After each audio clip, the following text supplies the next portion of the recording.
My name is Diana Thornton. I'm 34 years old, and the day I got the keys to my very first home was the same day. My mother's voice turned so cold, you would have thought I'd committed a crime. I was standing in the empty kitchen of my new house. The keys were in my hand, and my heart was filled with the kind of joy I had spent 12 years sacrificing for. Right then, my phone rang. Not once, not twice, but 11 missed calls.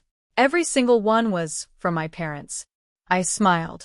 I thought, Mom must be crying happy tears. Dad would probably say, Sweetheart, did you check the water line? Send me a picture of the electric meter. But I was completely wrong. They weren't upset because I had bought a house.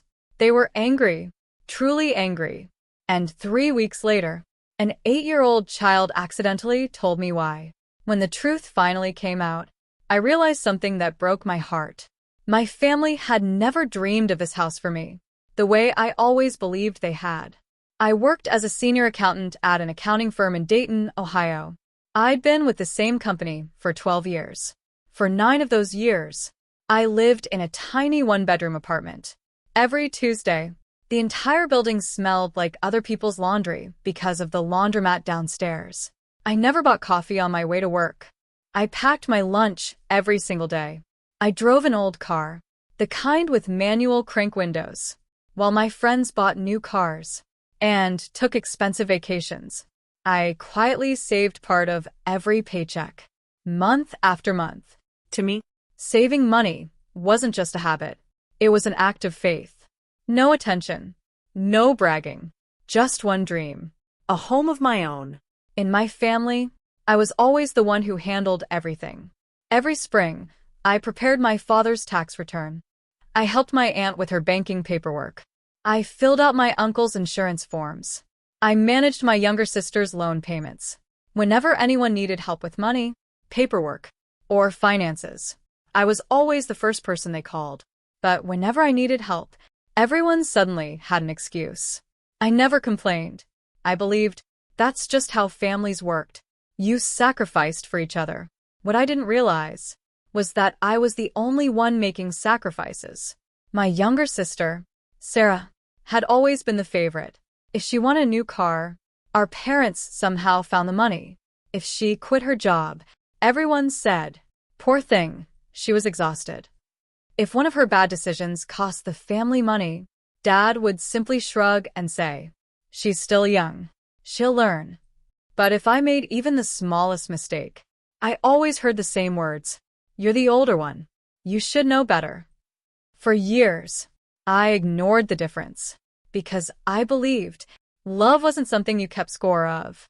But sometimes, refusing to keep score becomes the biggest mistake of all. When my offer on the house was accepted and the bank approved my mortgage, I didn't tell anyone. I wanted everything finalized first. Then I would surprise my family.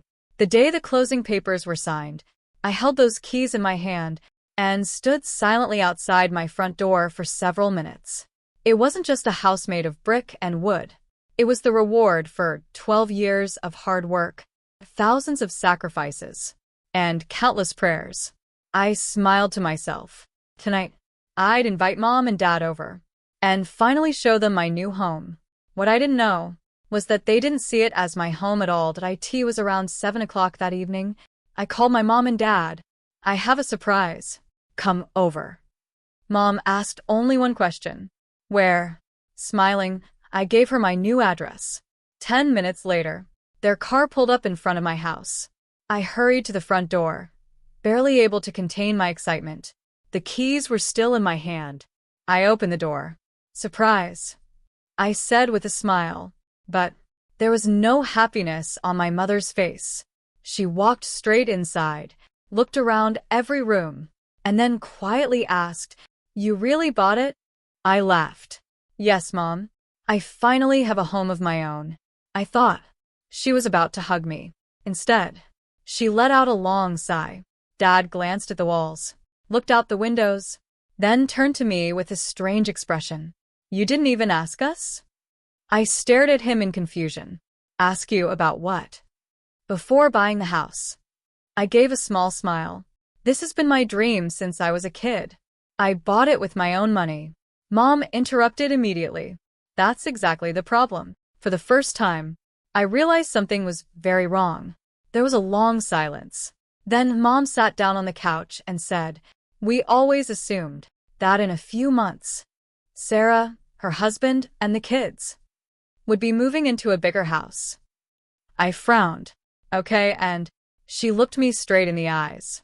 "We thought you'd buy a house like this and let them live in it." The keys nearly slipped from my hand. For a second, I honestly thought I'd misheard her. "What do you mean?" Dad answered in a calm, matter-of-fact voice. "Sarah has 3 children. She needs the space. You're single. You can live anywhere." It felt like someone had dropped a boulder onto my chest. 12 years. 12 years of saving. Just so someone else could move into the home I'd worked so hard to buy. I quietly said, "This is my house." Mom answered without hesitation, "There is no mine or yours in a family." I didn't say anything. She continued, "You should help your sister. She's already struggling enough." For the first time, I spoke with confidence. I have helped her. I paid for her college tuition. I bought her first car. I paid off her credit card debt. I've been there every time she needed me. Mom simply shrugged. "So what? You have a good job. God has blessed you. Now share those blessings." That single sentence broke something inside me. I pointed toward the front door. "If you came here just to congratulate me, thank you.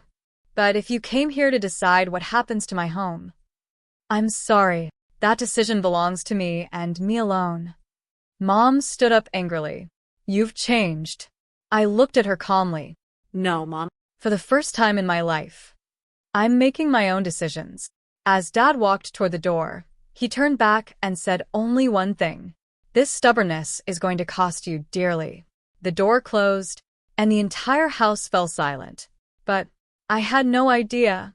The real storm hadn't even begun, because 3 weeks later, my sister's 8-year-old son would reveal a secret over breakfast that would expose the truth about my entire family. 3 weeks passed. I told myself, maybe Mom and Dad had finally calmed down. They barely called me anymore. And whenever we did speak, it was nothing more than polite small talk, as if I wasn't their daughter anymore, Just someone they happen to know. About a week later, Sarah called unexpectedly. Her voice was unusually sweet. "Diana, the kids keep begging to see your new house." I was quiet for a moment. Then I thought, the children weren't to blame. "Okay," I said.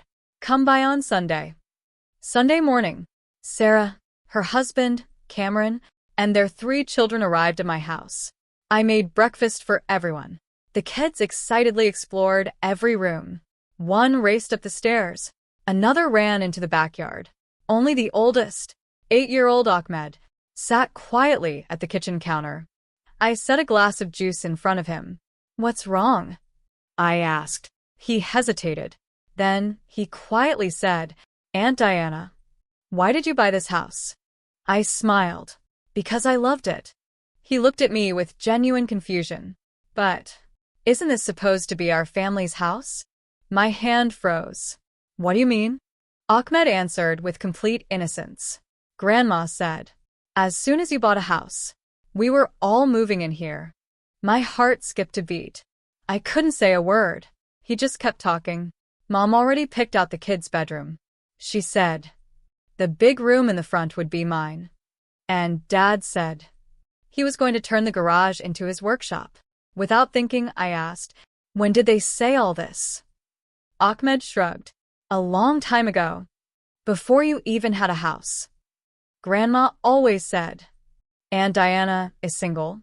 She doesn't need that much space. She can just live with us. Or move into one of the upstairs bedrooms." A loud ringing filled my ears. So, this had all been planned. My dream, my hard work, my sacrifices. Someone else had already claimed them as their own. And no one had ever bothered to tell me. Just then, Sarah walked into the kitchen. "Ahmed." Her voice was sharp. "Come outside." He looked startled. But, Mom, I said outside. He immediately fell silent. Sarah turned to me with a forced smile. You know how kids are. They make things up. For the first time, I looked her straight in the eyes. Which bedroom was Ahmed supposed to have? The color drained from her face. What? And what kind of workshop was Cameron planning to build in my garage? For several long seconds, the entire house fell silent. Cameron appeared in the doorway. No one said a word. Finally, Sarah spoke in a cold voice. Mom never told you? I slowly shook my head. No. She let out a small laugh. Well, now you know. Everyone assumed you were buying this house for the family. I mean, what does a single woman need with a house this big anyway? That one sentence brought years of buried pain rushing to the surface. For the first time, I realized I had never truly been seen as a daughter. I had only been the person whose paycheck everyone else believed they had a right to. I quietly pointed toward the front door. The visit is over. Sarah looked stunned. What do you mean?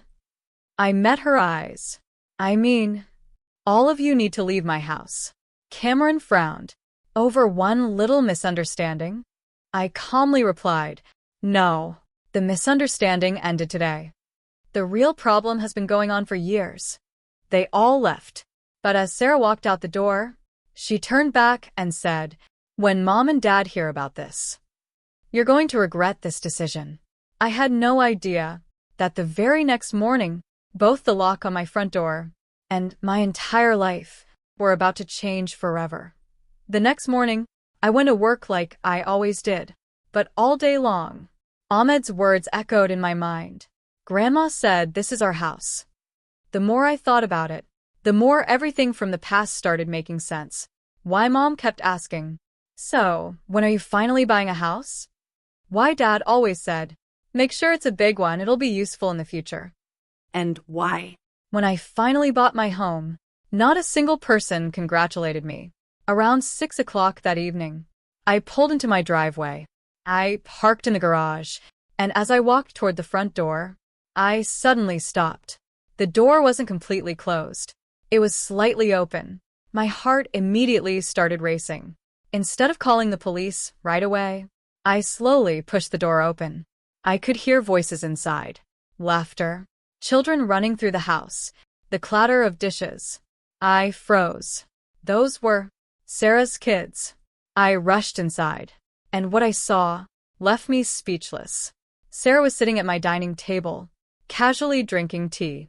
Cameron was stretched out on my couch, watching television. The kids were running upstairs and downstairs, as if they already lived there. The moment they saw me, the room fell silent. I stared at them. What is going on here? Sarah answered as calmly as if nothing were wrong. We're just figuring out where everything will go. We wanted to plan before we move in. A wave of anger rushed through me. Move in? Who gave you permission?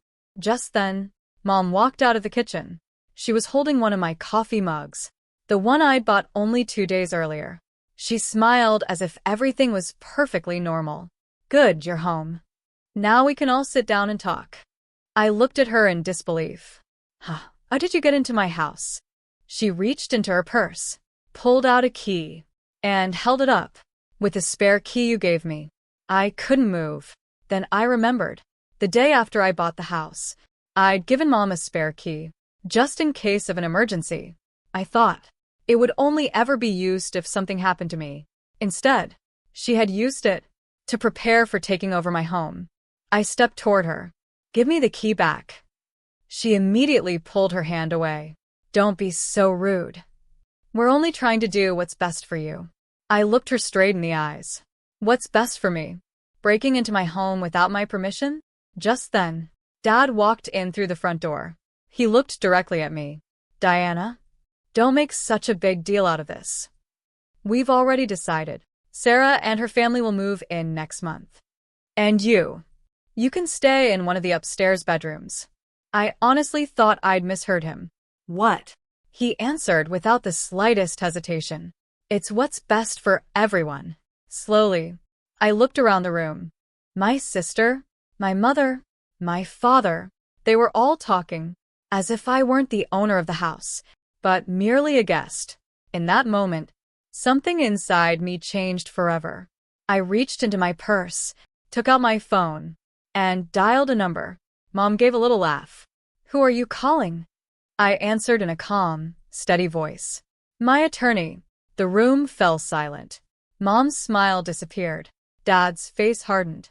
"You're really going to bring a lawyer into this? Against your own parents?" For the first time in my life, I looked him in the eyes, without fear. No.